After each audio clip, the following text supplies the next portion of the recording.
Às vezes penso porque é que fiz uma coisa tão horrível. Talvez foi porque vim de outro planeta ou de outra galáxia. Eu devo ter vindo de um sítio de canibais e sou o único da minha espécie que existe neste planeta.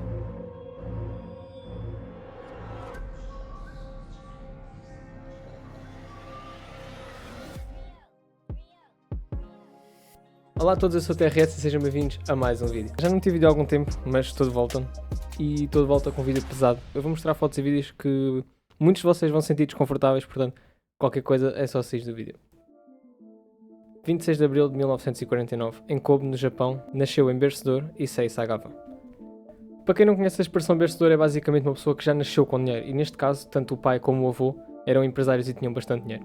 Sagawa nasceu prematuro e com problemas de saúde, e isso fez com que na sua infância ele fosse sempre a criança mais pequena, magra e frágil. Mas isso nunca afetou muito a vida dele, e ele acaba por dizer que a infância foi mesmo a altura mais feliz da sua vida, mas o mesmo não se pode dizer sobre a sua adolescência.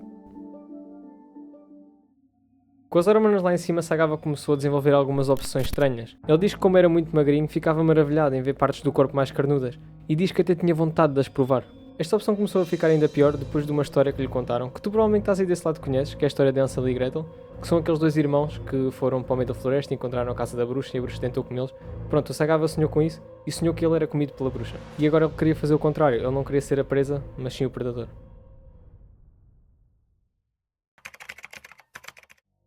Com 23 anos, Sagawa viu uma mulher alemã na rua, que era bonita e bastante alta, e sem pensar duas vezes, ele foi atrás dela e esperou que anoitecesse para entrar em casa dela só com o objetivo de a matar e comer. Mas ela teve sorte, porque o Sagawa, como fez isto tudo de impulso, ou seja, não tinha nada planeado, ele andou pela casa à procura de armas para tentar fazer ali qualquer coisa, sabe?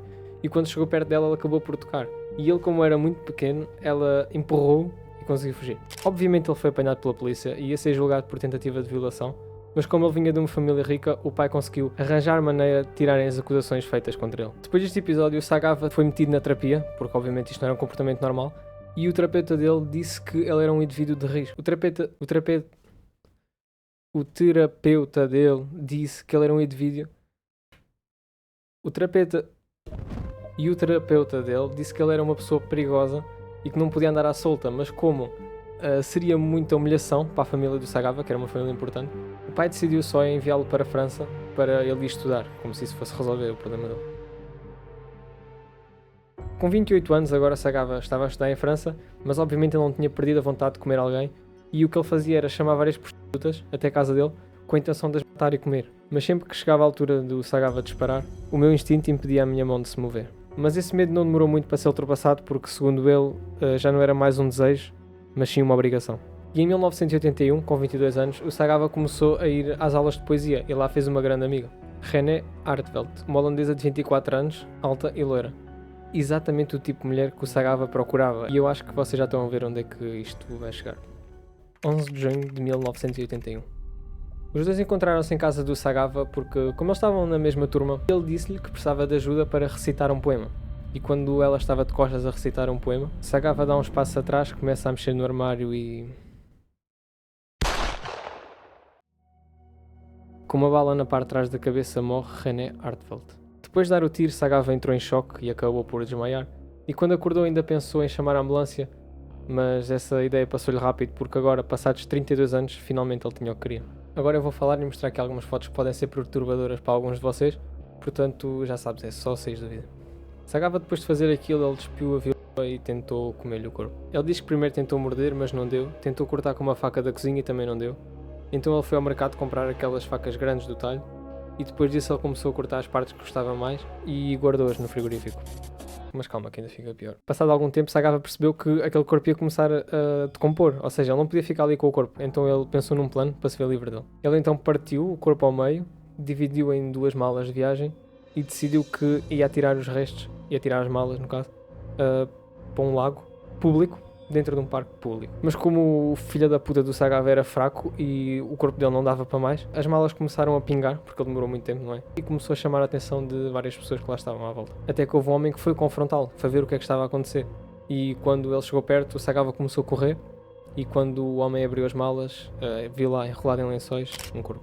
As pessoas que estavam perto ainda gritavam apanhem o assassino, mas o Sagawa acabou por fugir. Mas também não demorou muito para o encontrarem e 4 dias depois ele ia ser julgado por homicídio e profanação de cadáver. E aqui a profanação de cadáver vai incluir o canibalismo, vai incluir a violação e o desmembramento. Mas antes do julgamento final, o pai dele voltou a entrar em ação.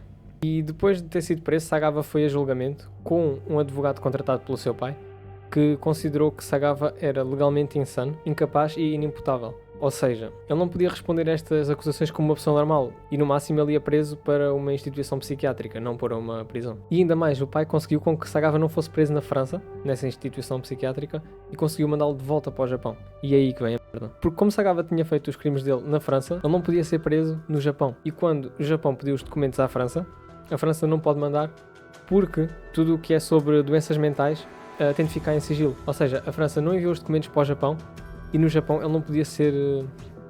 Mas estás a falar, ué, não estou a perceber nada do que estás a dizer. Resumidamente, como a França não enviou os documentos para o Japão, no Japão não havia nada que comprovasse que ele era um criminoso. Sagava era um homem livre agora. Toda a gente no Japão sabia deste caso e não demorou muito para ele começar a ser chamado às televisões. E aqui só uma parte, é claro que houve trabalhos bem feitos na televisão, mas eu vou-vos mostrar o que é que foi os 90% de que acabaram por sair para o público. Na televisão deixavam de ter um programa onde ele falava abertamente sobre o canibalismo e sobre ser aceito na sociedade. Ele acha que devia ser uma coisa que devia ser aceita por nós. Esse é o ponto número 1. Ponto número 2, ele participou em programas como esta merda aqui. E sim, isto são imagens reais. Este é o Sagava na televisão a ser gozado por ter um corpo fraco.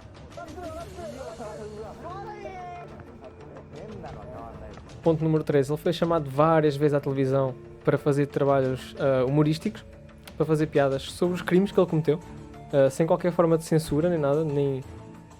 como é que eu vou dizer isto? Ele não mostrava qualquer sensibilidade, tipo, pelo caso. Ele fazia piadas, ele ria, saltava-se mesmo completamente a cagar. Ponto número 4, Sagava fez um filme pornográfico, onde a pessoa que contracenou com ele não sabia que ele era um canibal e quando ela descobriu, ela entrou em choque e começou a chorar. Eu nem vou deixar clipes disso aqui, tipo, acho demasiado mau.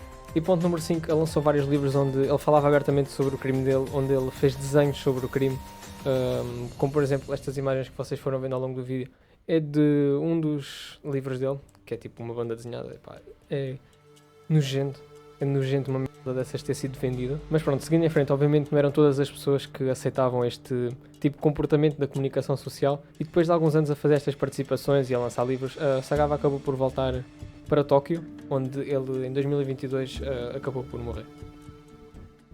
O diabo é filha de uma puta. E só mais uma coisa antes de acabar o vídeo, eu vi um comentário enquanto estava a escrever isto, eu acho que faz muito sentido, eu vou ler aqui para vocês. Uma coisa que me chamou muita atenção é que ele queria consumir as qualidades que ele não tinha em si, a altura, a beleza e a força, coisas que ele considerava que não possuía. E este comentário continua por explicar que havia várias tribos antigamente que faziam isso, que comiam, por exemplo, as pessoas que matavam em guerra para absorver a força e assim. Portanto, eu acho que aqui o canibalismo pode ser considerado como algo simbólico. E pronto, este foi o vídeo de hoje, espero que tenham gostado. Foi um vídeo mais curto, mais tranquilo. Não tão tranquilo, mas pronto, foi um vídeo mais curto, porque eu estou aqui no meu novo estúdio. Eu tenho um canal 2, se quiserem está aí na descrição. Comentem, eu gosto de ver os vossos comentários, eu gosto de conversar com vocês nos comentários. É isso.